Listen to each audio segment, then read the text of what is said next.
Okay, this is the fence on the east side of the house. The patio is right over there. And if this is a wood destroying insect inspection, and it's not, they're not going to show it for several years. And this is by design, but just know that a fence that's this close to the house is considered conducive by design. Most people like fences. Bathrooms are conducive by design, for that matter. Most people like bathrooms and kitchens and those kinds of things. But that's just more than you wanted to know. Okay, lawn sprinkler head should not be closer to the wall than 12 inches. These are called weep holes. They're there for a purpose. Okay. Home ownership 101. All roofs leak. All walls leak. We design them so they shed water faster than they accept it. Most of the time, only vapor comes out of there. But if there's an event, then water will come out. I've seen a couple of events. I hope you don't. I hope you don't see any events. But if there is one, then that's what those weep holes are for. We don't want the water going inside the house. You see, brick is a very good exterior building cladding. It lasts a long time. It's fireproof. Low maintenance if you don't paint it. But it is porous. That's one of the characteristics of it. We know that water is going to make its way through the brick. So we got to let it get out so the building dries like it was designed to. And retaining walls. Okay, well, I'm not a surveyor, but the general rule is, and this might be a community because there's retaining walls everywhere. This might be a tenancy in common, a community system, but if the retaining wall is further away from the structure than twice its height, then in theory it should not have any effect on the foundation performance, and therefore is beyond the scope of this inspection. That being said, you're missing one of your bricks. You're missing one of your blocks right there. This is one exterior faucet. I've seen two on the front. I haven't seen any on the back. We're going to be looking for one. Coming along, this is called a control joint. Some people call them expansion joints. I get that. Call it what you will, but you see how long this wall is?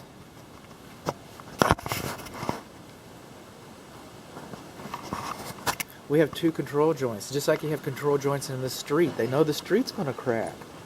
We're controlling the movement. It would be reasonable to assume that you're going to see some movement.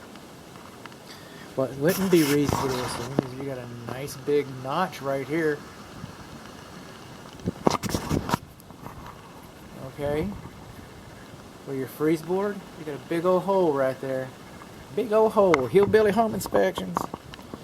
That needs to be sealed. Moving on along. Over here, the grade starts dropping a little bit. I'm starting to see raw cement. Starting to see footers and stuff. We got some low soil conditions. This is all low. This all needs to be built back up. Right along here, the east side of the front study. Water meter update. Not going there. The worker left. Lawn sprinkler check valve. Not going there. Does that look better? I'm sorry. Not going there.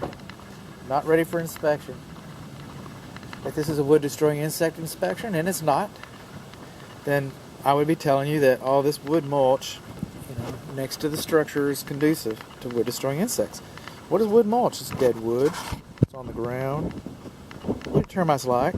Dead wood on the ground. So, and I get it. I've got some at my house. We like it. All of us. We like it. This is a crease. It's not a crack. That's a crease. I don't know what was in there. A wire or something. These are the valves for your lawn sprinkler system. This is a discharge valve for the underground drain system. That should be cleaned out.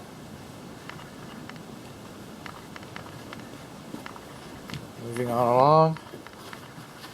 This is the doorbell. It's illuminated. It's sealed. Doorbells are beyond the scope of this inspection. But I like to push them. I do. It's my personality. If I see a cat, I'll want to pet it.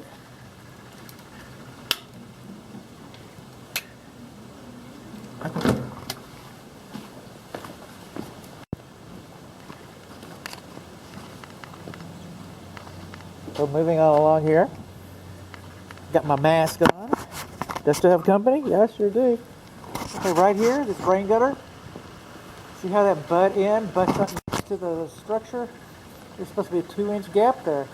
Supposed to be a 2-inch gap there. As per the manufacturer's installation instructions. Manufacturer thinks it should be there. That means if you had the proper space between that butt joint right there, then the flashing that they chose is undersized.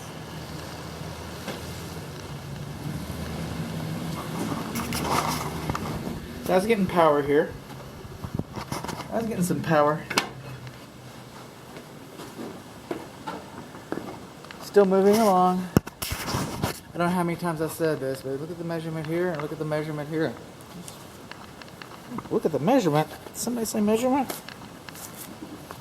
Okay. We can do that. What do we got here?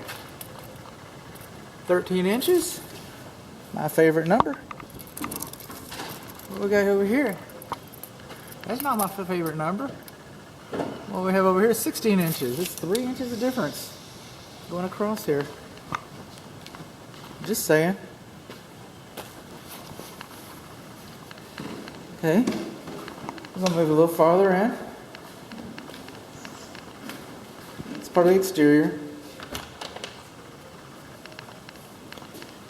Can I come in? Well, come on in, Mr. Fire. The door's open for you. You always make me feel so warm and welcome. There should be a spring on this that causes it to close. The idea is to separate the garage space from the living space. The garage space from the attic space, and the attic space from the living space. We're trying to protect the living space.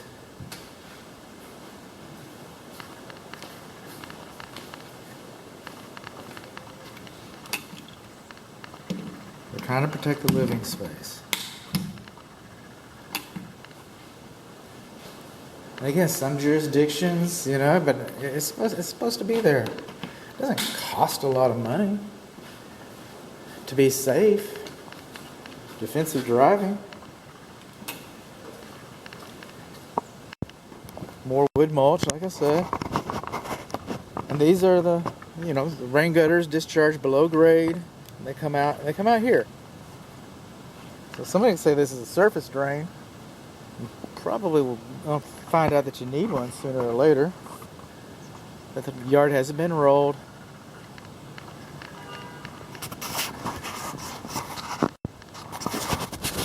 Moving on along, condensing unit, walls. I'll find something to talk about. Just hang on. Continuous soffit vents. Continuous soffit vents.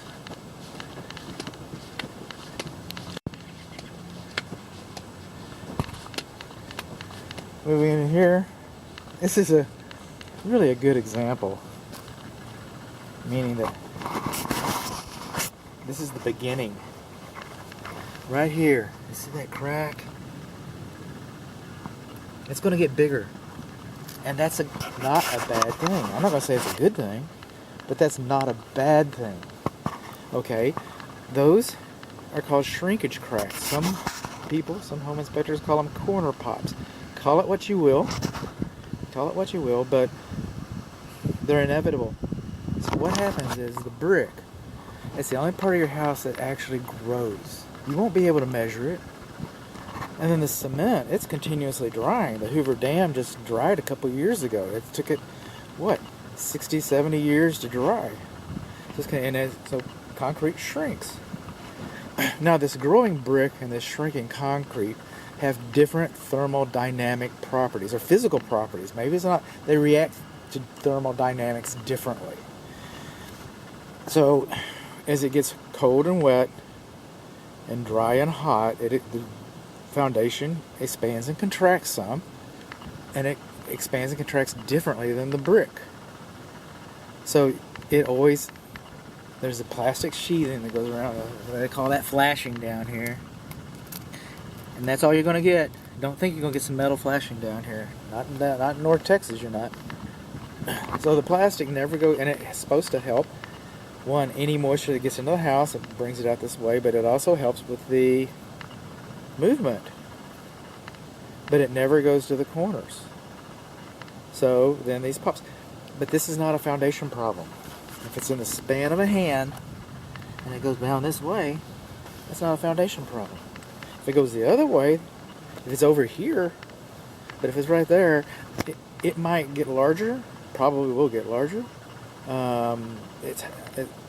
That corner right there is only there. Well, it's not there because it's easier to make it that way, but its only purpose left is to support the masonry, the bricks. So if a large one pops out, you might want to put it back, because that's all it's doing is holding some bricks. But it's not the foundation. It's not the foundation. We do not have any window screens, and the builders usually leave those off because they're probably going to power wash this house. It's a good thing you got weep holes.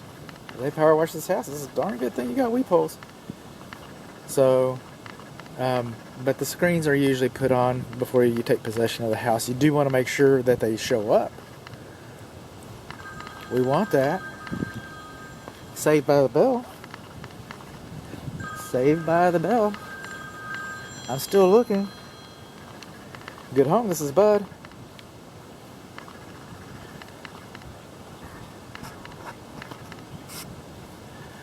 They want me to keep my home security system.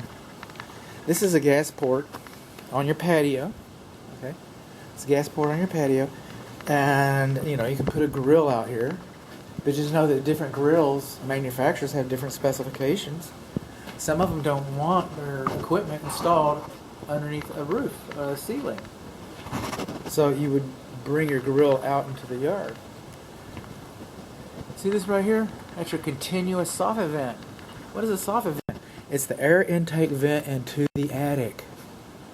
So if you're out here frying bacon fish, and that smoke goes right up in there, then what's your house going to smell like? It's going to be the bacon fish family. Don't go to their house. This house smells like bacon fish. So, it's just a thought. Just a thought. I don't have a problem with it. I mean, there's nothing that says the port can't be there. Nothing says it's there. I don't have a grill here. I'm just, bringing you up. See these weep holes that we've been talking about? We also have, not on the curved windows and not on windows with wood, but anywhere you have these metal bands underneath the windows, you're supposed to have them, and you do. So you've got the weep holes where you're supposed to. I checked that. I tripped it. It works. But I'm over here at the fence. This is where we started. What have I not seen? What have I not seen? You know what I haven't seen? There's not a bib faucet back here. There's not a water. You have water on that side of the fence, and you have water over on the other side of the garage, and that's all the water you got. No water in the backyard. You got a lawn sprinkler system.